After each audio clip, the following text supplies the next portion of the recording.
Good evening and welcome to Gibson's Bookstore Events Virtual Edition. We are very pleased to welcome back Archer Mayer to Gibson's Bookstore, albeit virtually. We have hosted Archer for so many of his book releases, and we're very pleased to welcome him back for this. I believe it's your 32nd Joe Gunther novel. That's Marked correct. Man. This is available from Gibson's, and I do want to tell everybody we are just finalizing the details on setting up a time for Archer to come down and have a little signing table so that you can pick up your copy and get it signed. And we would be very pleased if you are in the Concord area to have you come down then.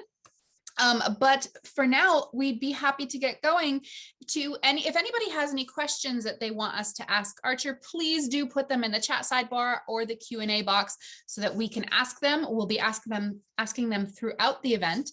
But for now, welcome Archer Mayer. How are you? Well, I'm very well, thank you. I appreciate the invitation. It also allows me not to put my shoes on, so that's a thrill, but it's the only thrill. I would far prefer to see you all face to face. So I miss that. And if ever we get past these onerous times, I will eagerly look forward to jumping on my motorcycle and heading out there again. So it's lovely to see/not see you. But if we do this in the future, which I hope we will, because I just finished book 33. In fact, it's propping up my computer right now. So. I have to edit it and rewrite it and scribble away and all that. And it'll be out next fall, just like this one is. And with any luck, we'll all see each other in person in Concord, as we should. Yes. Authors events, there's been pros and cons to each format. Virtual, we get people who maybe don't have the schedule that they can drive in, or they're just geographically distant, or they just can't leave the house for whatever reason. But in person, it's just, there's so much better energy back and forth. It's hard to tell a joke and not hear the audience laugh or gasp at something or murmur. It's just so different. And we've had a few in-person events. We've pulled back again, but it's just such a wonderful energy. So we are very much looking forward to next fall again too, for number 33. Do you have a title yet? Well, the working It's a title, bit early for that. I get shot down, but right now I'm calling it Fall Guy. Fall Guy, ideal for a book set in the fall. All right, so let's get back to Marked Man. Tell us just a little bit about this. This is Joe's 32nd outing on the page for you. It is. In this instance, I took advantage of a template that Agatha Christie laid before all of us many decades ago, which is sort of an element on the closed room mystery, or Miss Marple always carried on in St. Mary Mead. And the idea was, in effect, that it was hermetically sealed. So the good guys, bad guys, and dead guys were all in the same environment. And I thought, I've never done that. I don't work along the lines of prescribed templates for mysteries. I try to write about the real world and real situations. And while I don't write real crime, I do write real procedure and departments and towns, and everything is researched in my books except the plots. But in this case, I thought, well, let's be a little more playful. So you, I, and everybody else is driven by these ginormous mill buildings, some of which are, 200,000 square feet. Many of them empty and derelict and probably condemned by EPA.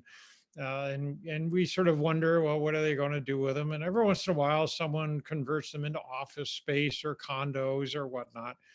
So my particular fantasy was, okay, let's take a guy, let's have him be impossibly wealthy, which seems to be popular nowadays, except with me. Let's have him buy a mill building and convert it to a single family dwelling.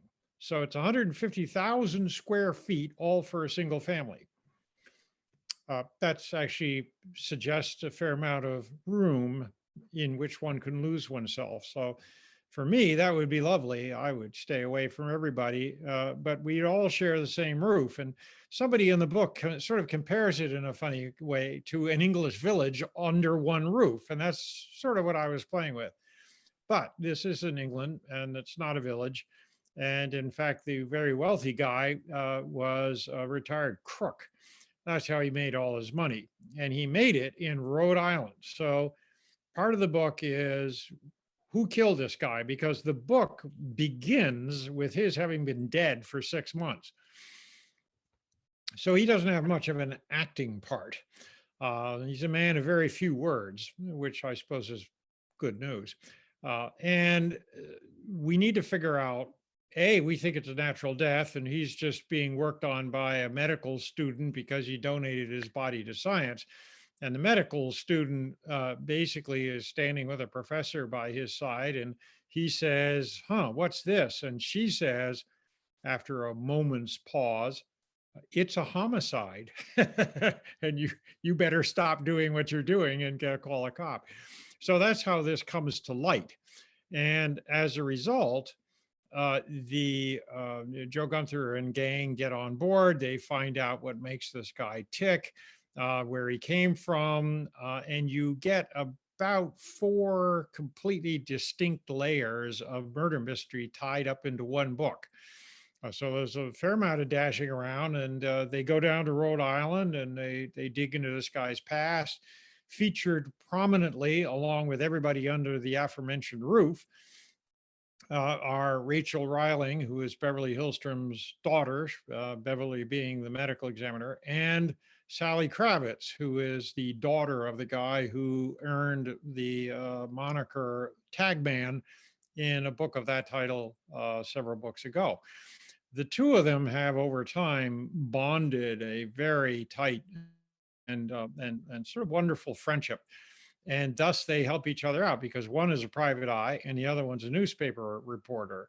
And thus they also fit into the book working at their level of investigation. So you've got, good guys, bad guys, investigators, private eyes, journalists, and everything but a stray chihuahua in this book.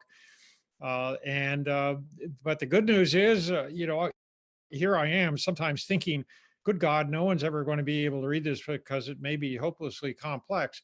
But the early reviews from Publishers Weekly and Booklist and Kirkus and all that I've gotten 2-starred reviews. So so far out of the gate, we're looking pretty good, I'm as startled as anyone. So I'm not bragging, I'm just stunned. That's fantastic. 2-starred reviews is very respectable, Archer. Yeah, no, I'm not complaining. Trust me. So that's a good lead into the craft question that lots of people like to ask. Do you plot things out ahead of time, or do you just kind of suddenly go, the butler did it, and you're as surprised as the reader? The latter, entirely the latter. I write out of ignorance and curiosity, as I've stated before. I have no idea what I'm doing. And that's why I conduct a lot of interviews, do a lot of research, and do a lot of traveling so that I can stuff my brain full of stuff I didn't previously know.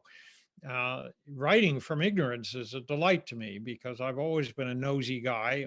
That's one reason I'm a medical examiner to this day, is because I get to poke through everybody's private business before I declare them dead or what they died of.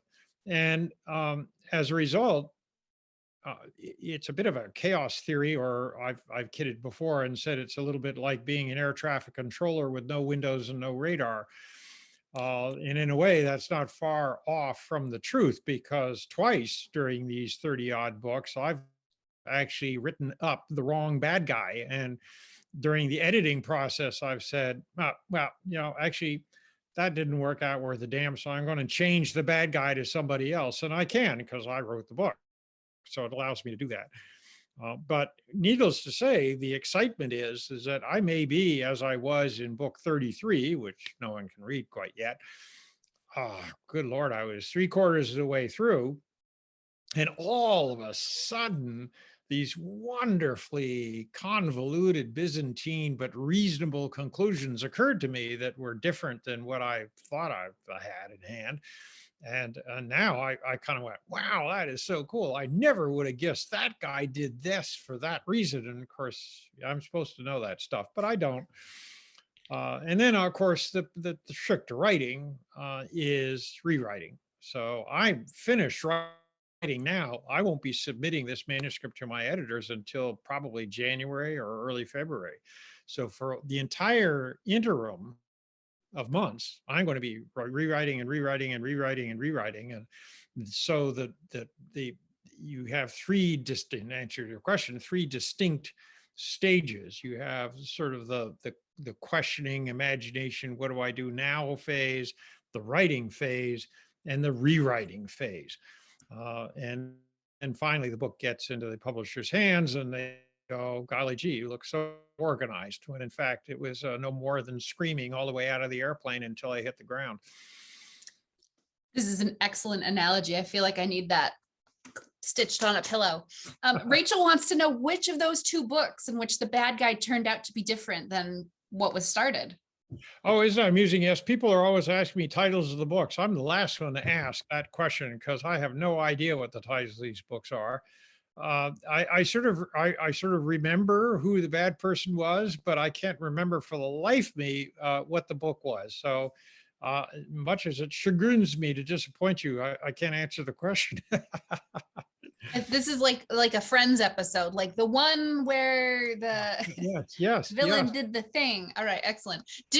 So I guess my next question then is, how many drafts do you go through before you turn in the elegant pile? In one shape or another, whether it's a full, complete page-to-page edit, beginning to end, or bits and parts, or once over lightly or heavily or whatnot, I would guesstimate about 15 times 300 pages.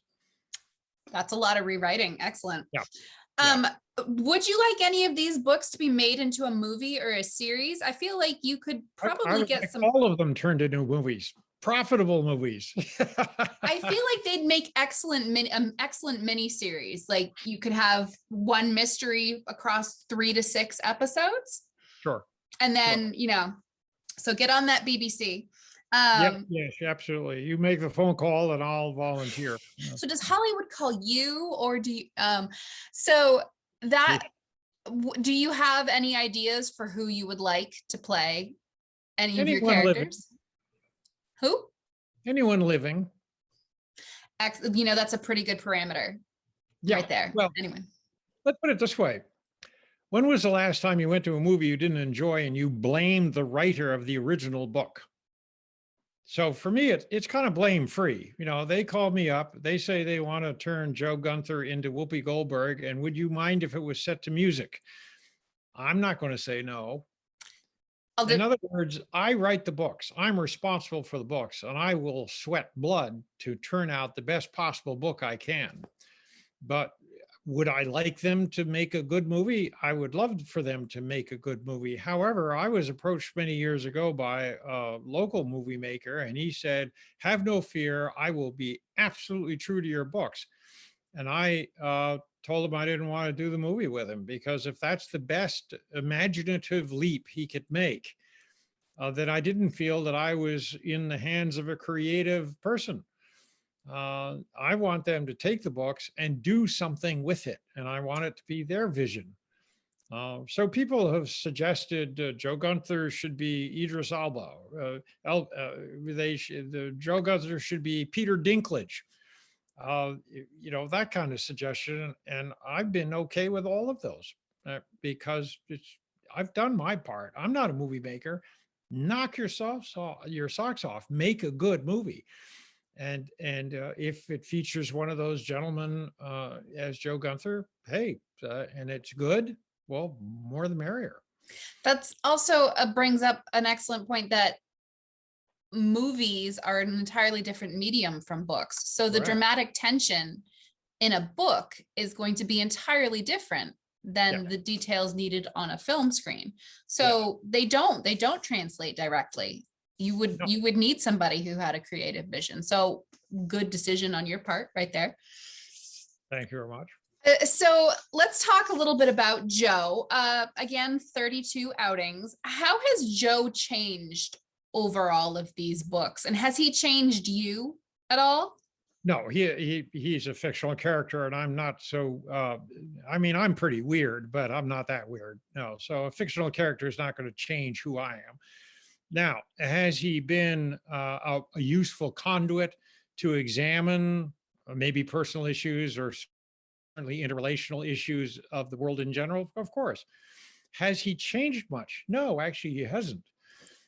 And the reason for that is that I want him to be essentially, and this is going to sound a little paradoxical, the most boring guy in the room. He's surrounded by interesting people, and he is the filter through whom those people will express themselves to each other and to the reader. And thus, Joe needs to be the keel of the ship. So he doesn't change a whole heck of a lot. The people all around him might change considerably. But not him. He's almost like the straight man. Yes, yes, precisely right. I set out to create sort of fiction's most reasonable, decent, thoughtful, caring human being. This was a guy who in a fireworks show would be the dud. And that was quite on purpose. One of the reasons is, of course, as many of you know, I've had a very long and varied professional career. I've been a cop, I've been an EMT, I've been a ski patrol officer, I've been a firefighter, I've been a death investigator and still am, and on and on and on. In all of these situations, I have looked out to the right and to the left. And yes, I've been surrounded as much by eccentrics as anyone else, but I have also worked with an overwhelming number of just decent, hardworking, unspectacular people. And I've always wondered, they do fascinating things. They sometimes do life-saving things, and yet they are quasi invisible. Why can't they be heroes instead of the, James Bond fractured love alcoholic, hates his life, just this drama queen with all his anvils hanging over his head. We seem to love these crippled heroes. And I just wanted to write about a normal guy who works very hard and whose integrity is impeccable. And no, I wasn't a complete idiot. I knew that I had described and conjured up the world's most boring character. So I surround him by Willie Kunkel, whom everyone in the room would love to fire within 5 minutes of exposure, and other eccentric and interesting jagged-edged characters. So they're there in the books, but Joe is not one of them. And Joe, he's led a tumultuous life. But your question went to his character, and his character stays pretty solid, and that's, of course, his strength. That's his superhero, heroic charm, if you will, is that he's steady. And you make some excellent points there. I love that you have created the most enthusiastically boring lead character. And you're right. You've created kind of an everyman that people can see themselves in, which is really wonderful. And I have talked to my coworkers about how so much of literary fiction and thrillers have people who are just so desperately unhappy. And the whole book plot seems to revolve around people being unhappy. And Joe is just a nice guy. It's so much easier to read. You're just like, he's just a guy with extraordinary things happening around them. So thank you for that. And it's been a pleasure. I mean, he suffers, he cries, he loses people dear to him, and that's another part of being regular, is that you take those slings and arrows that life hands out. But I leave it to the other guys to act out. And if the night sky would not spark, like the stars wouldn't sparkle if they didn't have the night sky to set them off. So he's the background against which everything can play out. Have you ever considered or felt the urge to write anything else? We were talking before we started that you don't actually read fiction. Right. So, would you have ever had the urge to write anything else? Well, I wrote history books before I started the Joe Gunther series. So, in fact, I've published 35 books grand total because of my history roots. I was trained in history in college, and that's how I made my living in the early years of my independent life as a writer. Uh, but in terms of fiction, funnily enough, while I began Joe Gunther without any particular intent to drag him, you, me, and us through 40 years of or whatever it's going to end up being of Joe Gunther adventures, I did know that I was going to write a series, and so I had that commitment. But I also thought, well, yeah, I might wander off into other forms of fiction. I like writing fiction more than I used to like writing history books, because while I read history, it's far more playful to write in fiction, especially if you employ the same techniques, which I already stressed, how I interview people and travel and all that. I do the research of a historian or a journalist, which was another life of mine. But I get to lie about the end results. So that flexibility, when it's all said and done, is quite rewarding. However, I made a discovery in while I pursued the series of Joe Gunther, and that touches a little bit on your question about did Joe Gunther ever change me? Well, he didn't change me, but he did allow me a tool with which I can examine human nature. And that's something that I've always found fascinating. I moved around a lot when I was younger. I've lived in the same house now for 40 years. But for the first 30 years, I was on the road all the time. I moved so often that at one point I used to get mail addressed to the Motel 6 I was living in. And I did that in North America, South America, and in Europe. So I traveled quite a lot. I spoke several different languages. I was a restless guy, son of a restless father. And one of the things that introduces you to is analyzing and interpreting people, cultures, locales. I knew I was never from anywhere. I had no particular identity of my own. So I chameleonized myself to wherever I happened to be because I wasn't going to be there long. So I had to fit in very quickly and leave without anyone shooting at me. And that worked out pretty well and gave birth to an endless curiosity about what makes people tick.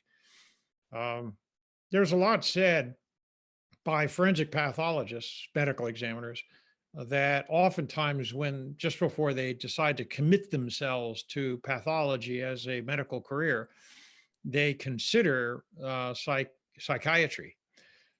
And why? Because that's the disassembling of the mental part of a human being versus the physical parts of a human being.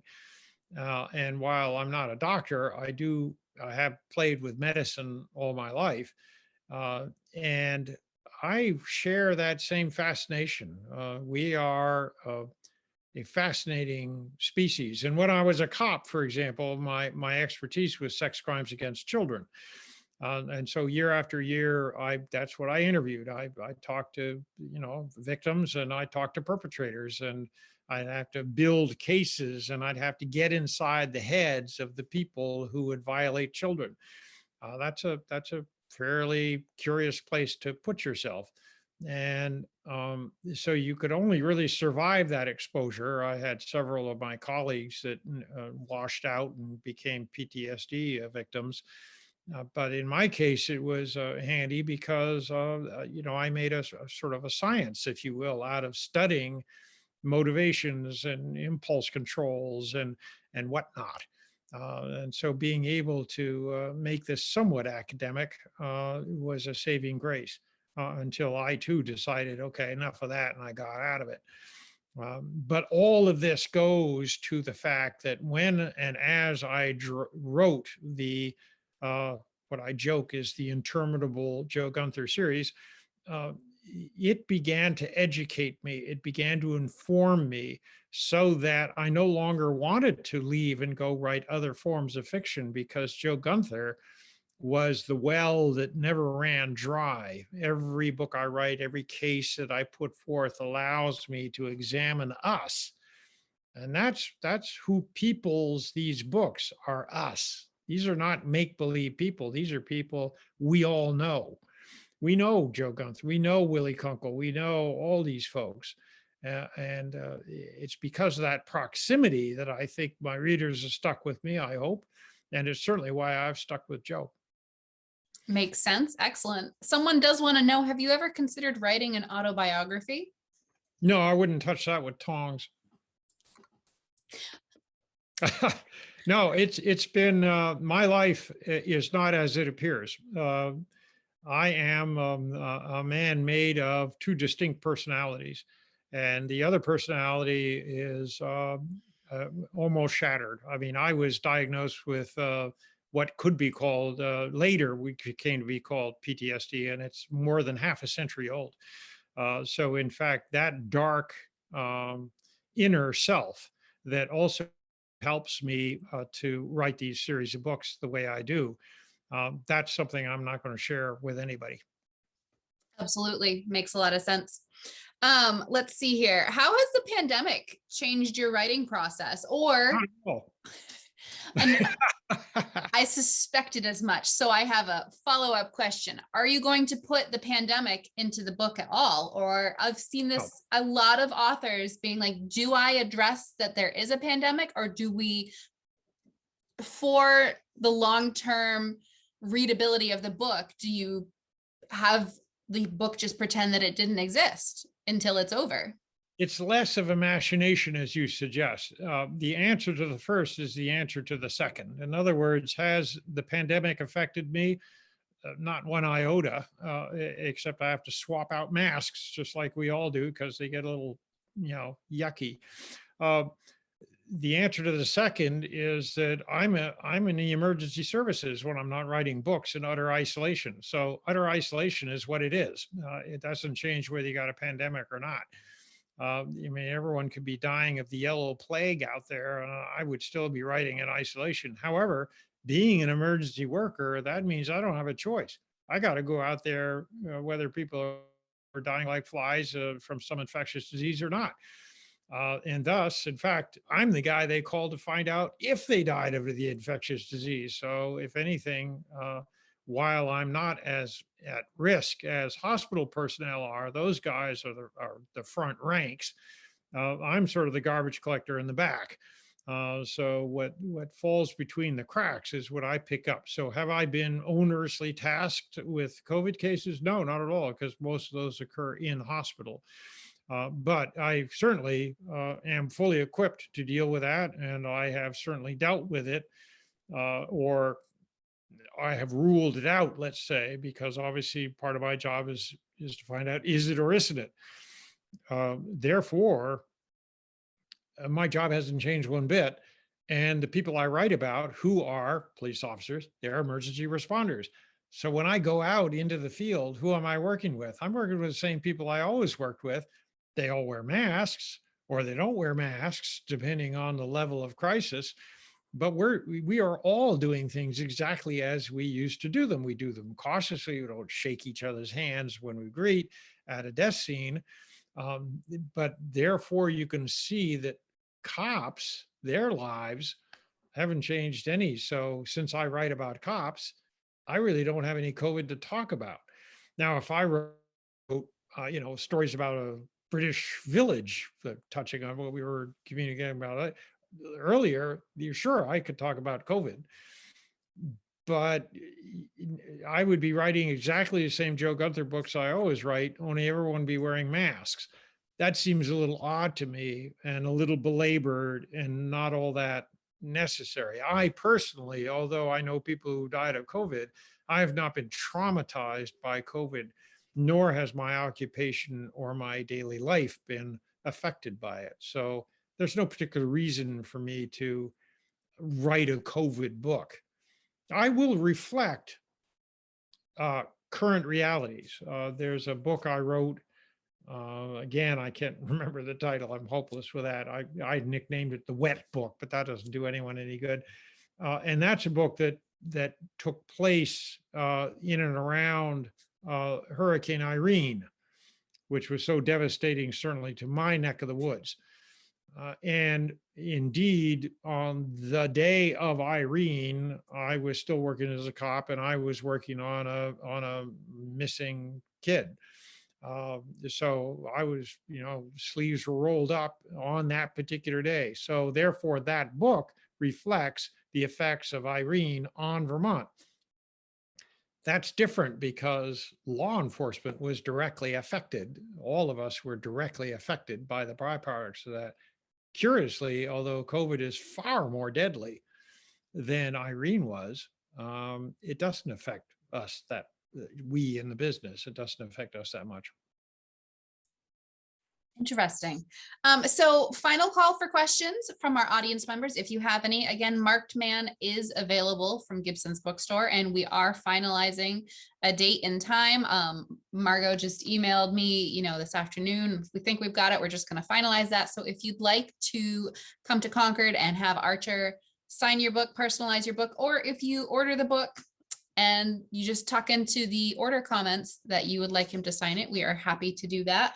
I have a bit of a lightning round here of ridiculous questions to ask you. Don't think too hard about these. Are you ready? Yes. All right. Snacks. Do you prefer salty or sweet? Salty. Salty. All right. Coffee or tea? Tea. All right. When you go on vacation, do you want the beach or the mountains? I don't go on vacation. Okay. All right. If your wife went on vacation, would she pick the beach or the mountains? Beach. Beach. Excellent. I think I already know the answer to this. Cats or dogs? Both. Both? I have a cat, but I was brought up with 14 dogs. That's a lot of dogs. Yeah. Describe your ideal sandwich. Oh, that's all I eat for dinner is a sandwich every night. And it's all I eat all day long. In fact, I don't eat the rest of the day. So the sandwich is a single slice of bread. And then on top of that, I will variably put pickles, cheese, apples, guacamole, tomatoes. Did I mention apple? I think I did. Mayonnaise, and anything else that happens to be lying around. So sometimes, it's that thick, but it's my one meal of the day. We call that the kitchen sink sandwich. That's what I eat. The everything but the kitchen sink. You put it all in there. That also makes an excellent soup, by the way. Kitchen sink soup, everything in the fridge, just kind of. And I love soup. Yep. Whenever we dine, Margot cooks her own meal and she says, "What do you want to eat?" And I said, "What's rotting?" And I eat that. There you go. I like this philosophy. All right. So thank you to everybody who attended our event tonight and for your excellent questions. Thank you to Archer for joining us this evening. Marked Man is available from Gibson's Bookstore. Any final thoughts for our audience? No, except a sincere and devoted thanks for keeping me in business and for good questions and all the rest of it. Thank you. All right. Have a great night, everybody. Night, night.